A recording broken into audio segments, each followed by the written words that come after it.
Chapter 48. Blue. I don't hear the excuses my master offers as we make our way out of the room.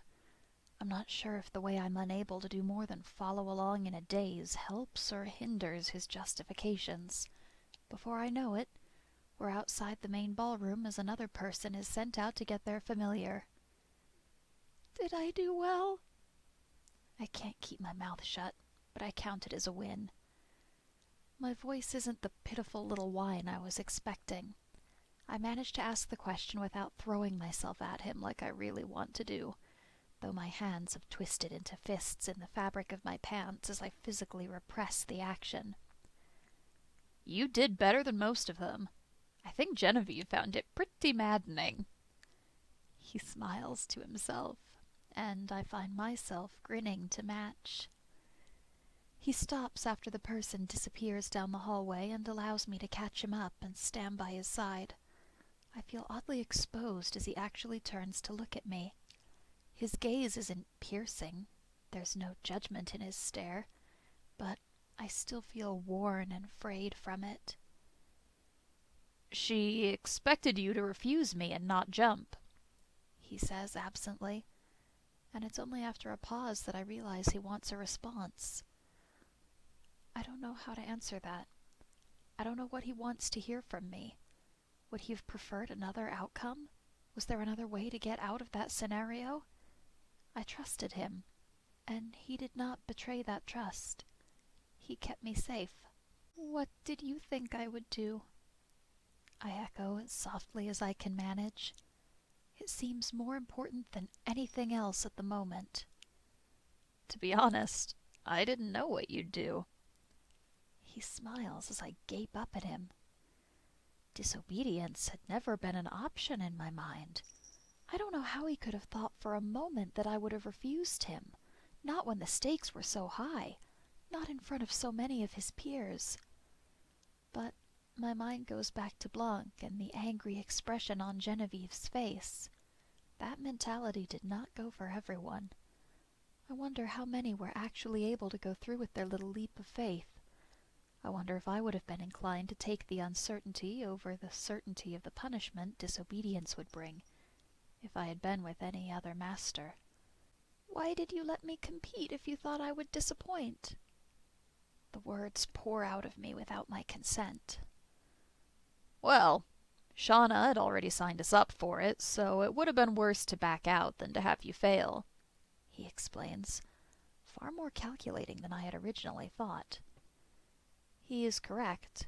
It would look worse to back out of a competition like this rather than to go through with it with the uncertainty of my behavior, especially considering that several people must have had their familiars hesitate, or failed to get them to jump at all. There must have been some leeway in this exercise.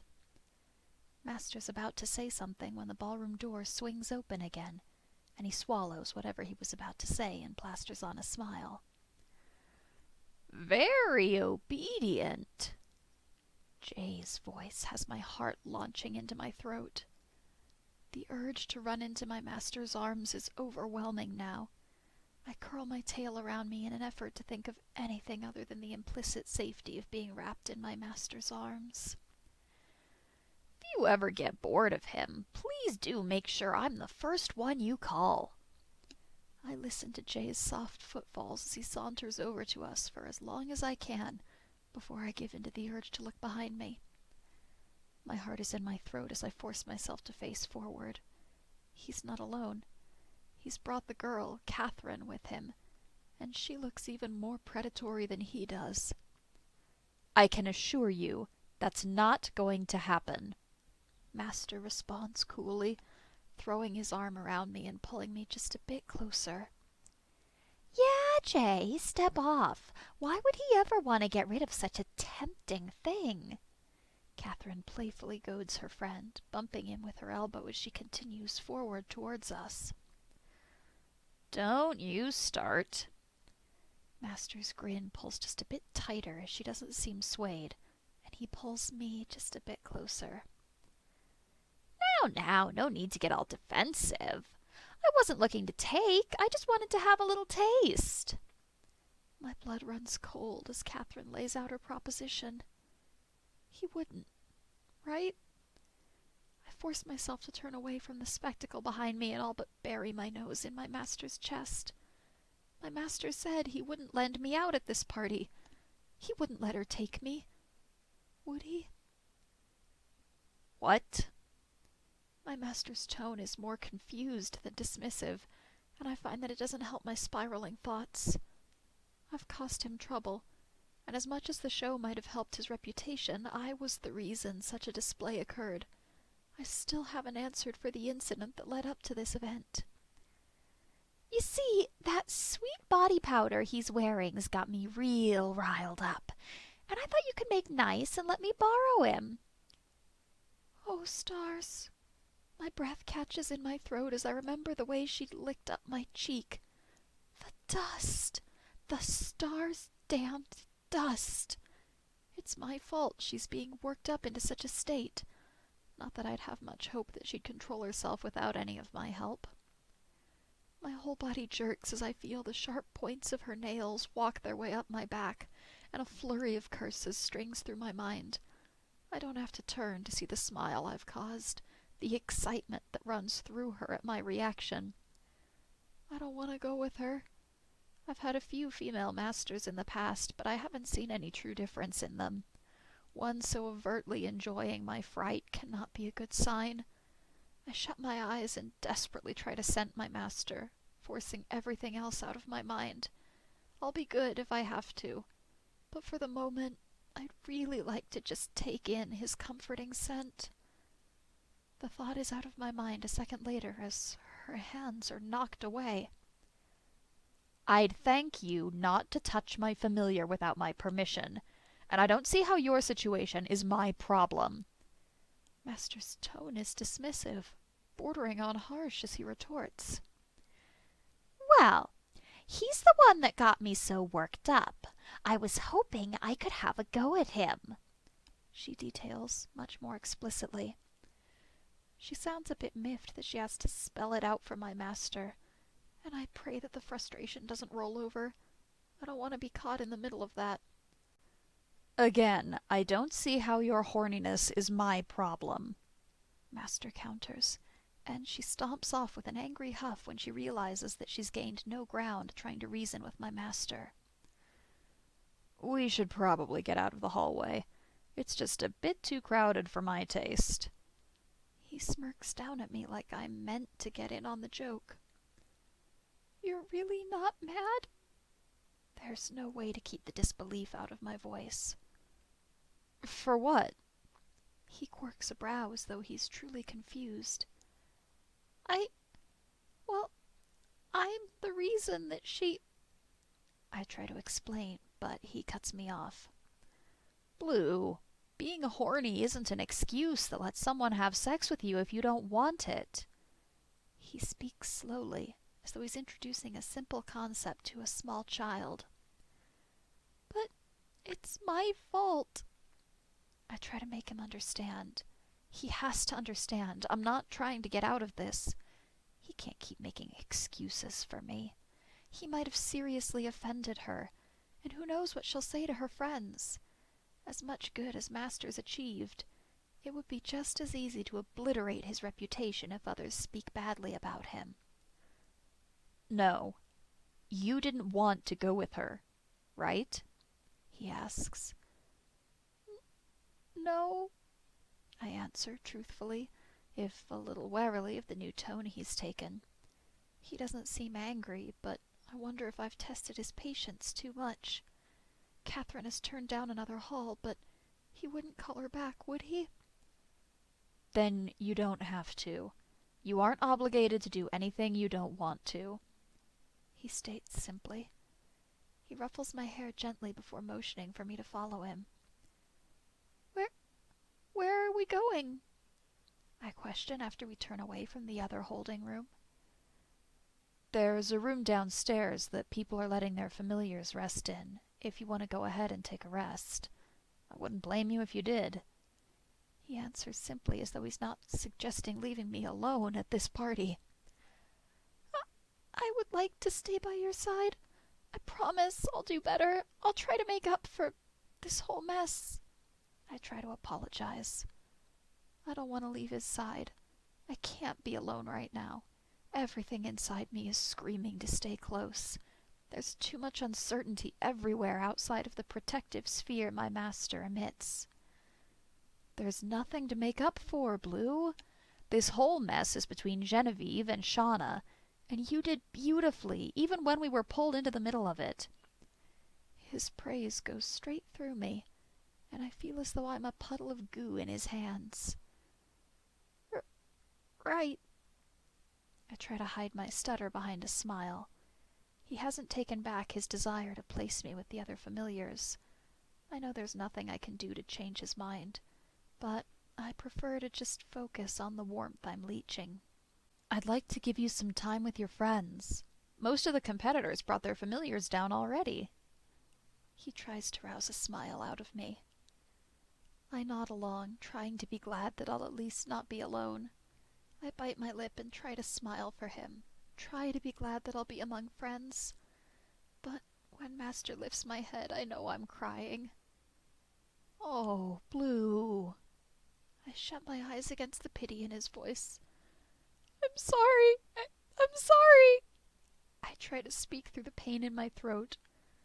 Why can I not be functional? He's trying to take care of me, and I want nothing more than to make it hard for him. He doesn't want me around.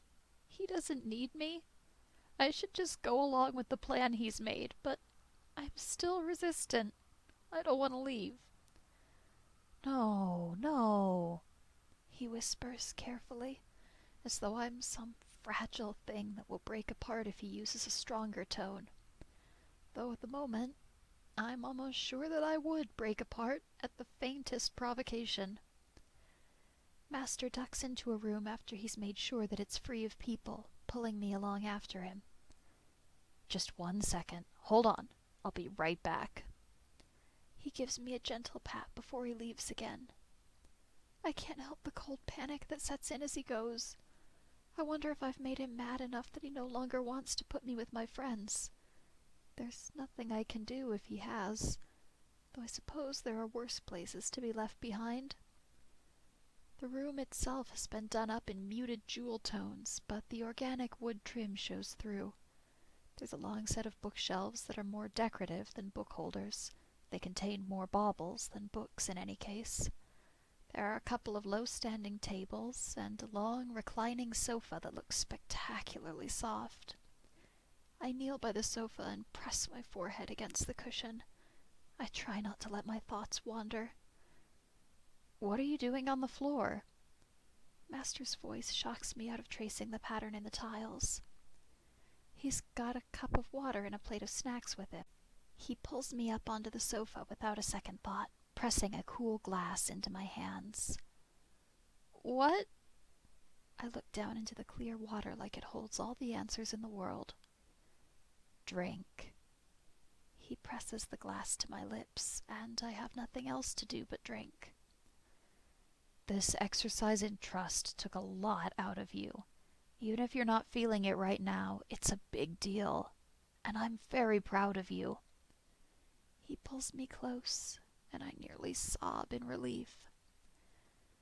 There are some servants keeping watch over the room, so there shouldn't be any more incidents like with Kalu. He speaks haltingly, almost uncomfortable and tense. I don't think I try to speak, but I can't properly articulate myself. I'm not thinking much of anything. Not now, not in the past few minutes. I've been reacting, but so much slower than I need to be. Come on, we don't have to think about this now. He brings the glass back up to my lips, a soft instruction to take another sip, before he allows me to settle against his side. It takes no time to settle. I'm drunk on the contact. I breathe steadily, and allow the seconds to trickle by until I feel stable enough to break the silence. Why are you doing this? I ask the question aloud more than I directed at my master. I'm not even sure why I'm asking it in the first place. I don't want this to stop, but I'm just confused. I'm taking him away from the party. He should be socializing with his peers, not wasting time on me.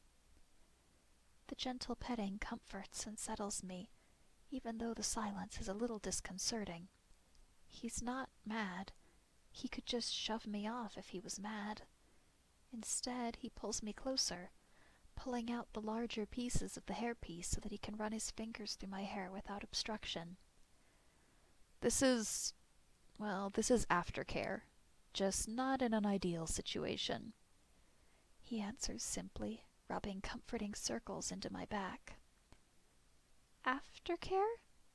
I echo back at him. It's like bonding time. It's for us to process what happened, and we can come back down to the real world. Why? I hope my question does not convey my confusion. Because we need it, he replies. I don't have to be coddled. My point is only slightly undercut by the way I'm still squirming closer to him. You do. But even if you don't think you need it, I certainly do. I like taking care of you, he counters simply, allowing my constant press forward. I enjoy the cuddling, and I don't have anything else to say, so I just take it. You are getting so many rewards for that, I can't even count them all. He continues talking, but everything other than the contact fades pleasantly out of focus. We've been trading those small favor rewards. Master awards me rewards at the oddest actions, and I've yet to truly find the overall correlation between them. I suppose it's all behavior that he likes and would like to continue reinforcing, but it is hard to parse. I've used quite a few rewards as well, affording me countless luxuries beyond those which my master provides. He hasn't gotten mad either. No raging that all he provides should be more than enough to keep me contented. He's almost excited when I ask for things, though I do try to keep it simple. Do you need any more water? He's speaking softly when everything comes into focus. I wonder if I've actually managed to go to sleep. I shake my head against his chest, not quite willing to get up or use my voice. I want to stay right where I am, nice and warm in his embrace. All right. Here then, you need something sweet. He keeps his voice quiet to the point that I'm certain I must have been asleep just before this. He holds up a piece of cake in front of my face, and I flinch back. What's wrong? He questions, and I have no response but to wish that I'd been able to control my reaction. It just smells weird, I hedge, turning away from the bite. You've said that about a lot of things tonight. What does it smell like? He asks. It smells like almonds, I whisper. It sounds so stupid aloud. I shouldn't be scared of this pastry just because it smells like a bad memory. Almonds? Do you not like almonds? Master asks, and it sounds even more juvenile coming from him. It's not a matter of liking or not liking them. It's just the powerful memory associated with them. A few years ago, I got sold to a traveling caravan. They would buy groups in bulk and then weed out who they actually wanted from the mess, train them up however they wanted, turn us into better stock. It isn't uncommon for people to fill bulk orders with harder sells or less prestigious items, but they got some older and injured folks in one of the last batches. Rather than try to sell them on or use them for anything else, they'd given them almond-smelling porridge that night. At first I was curious. The traders never used to give us any more than standard kibble. I never thought I'd be able to get their dying gasps out of my head. I think I screamed until one of the guards beat me unconscious. I didn't eat for days, horrified that some bit of the poison they'd used had made it into my bowl. that I couldn't sniff it out. It smells like a poison, I know, I admit. I doubt Genevieve would be ballsy enough to actually put poison in her snacks, but I take your point. How are you feeling? Master smiles down at me. I'm feeling drained, feeling the tiredness and the stress actually start to affect me. I suppose he's right about this whole thing.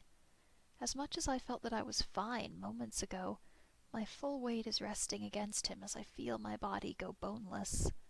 Apparently, I did need this. It's a little longer before I level out, before the heavy feeling in my limbs releases me and I feel stable again. Kara continues cuddling me, alternating between talking in soft tones and giving me sips of water. I think I do need to go to the rest area. When I find my voice, it is a quiet mumble. All right, let's get you there. He chuckles before helping me to my feet. Kara navigates as I follow along, more tired than floaty, behind him.